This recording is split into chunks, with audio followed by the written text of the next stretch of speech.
I went on an internship in 2012 to Hong Kong and with an organization called Soap Cycling. It was run by my brother-in-law, David Bishop.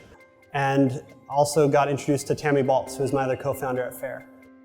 While on the internship, we talked a lot about the problems that migrant workers face.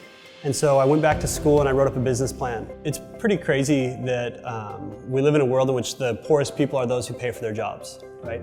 And what happens is these people don't have the money to pay out of pocket, like to leave and go abroad.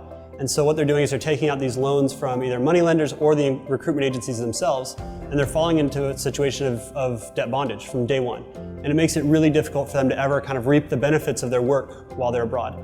And so this is one of those problems that just made me mad because they're doing everything that we tell people to do to be successful. So they're taking risk, they're working their tails off, they're trying to better their children's education, and the system just wasn't working for them. And so we felt like that with some pretty straightforward tweaks, the system could work better for everybody.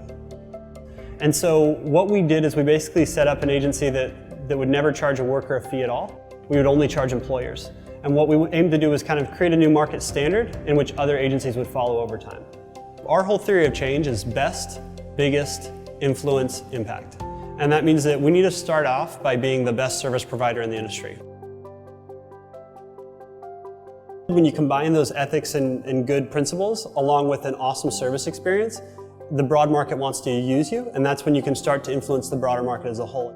And we worked with a local group here to launch the FAIR Employment Training and Assessment Center. And what we do is we focus on things like financial literacy, parenting from abroad, coping with loneliness, as well as all of the government requirements in order to kind of create a holistic training that's preparing them for successful migration. So, some of the things that we're most proud of, we recently passed 4,000 placements of ethical workers not paying a dime. Some of the bigger things and the things that we're more proud of are what we've seen happen in the market. For instance, when we first started, the average worker was paying about $2,000 for the chance to work in Hong Kong. The more recent studies that came through just last year show that the average worker is paying $700.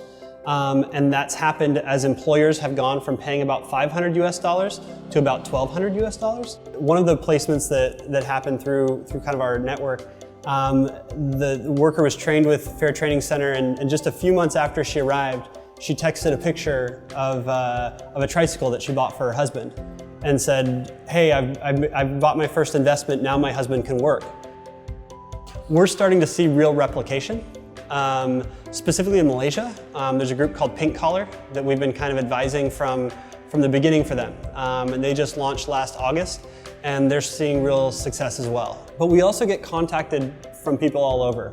So we've actually been contacted by people in more than 15 countries that have reached out to us asking about how they could potentially replicate our model. What I've found to be really effective for FAIR is that it's been me as kind of a young, energetic leader, but working with co-founders and board members who are super experienced and talented and who are willing to really get in and work along with us inside the business. And that's really what's led to our success. It's been Jennifer and Tammy, my co-founders, along with David, who've really made it possible and guided us to be successful where we are today.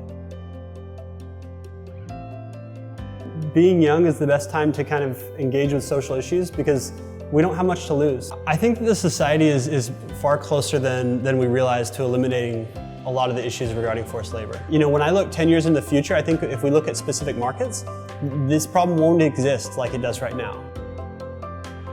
I'm Scott Stiles. I'm a co-founder of the FAIR Employment Foundation, and I'm an Ashoka Fellow.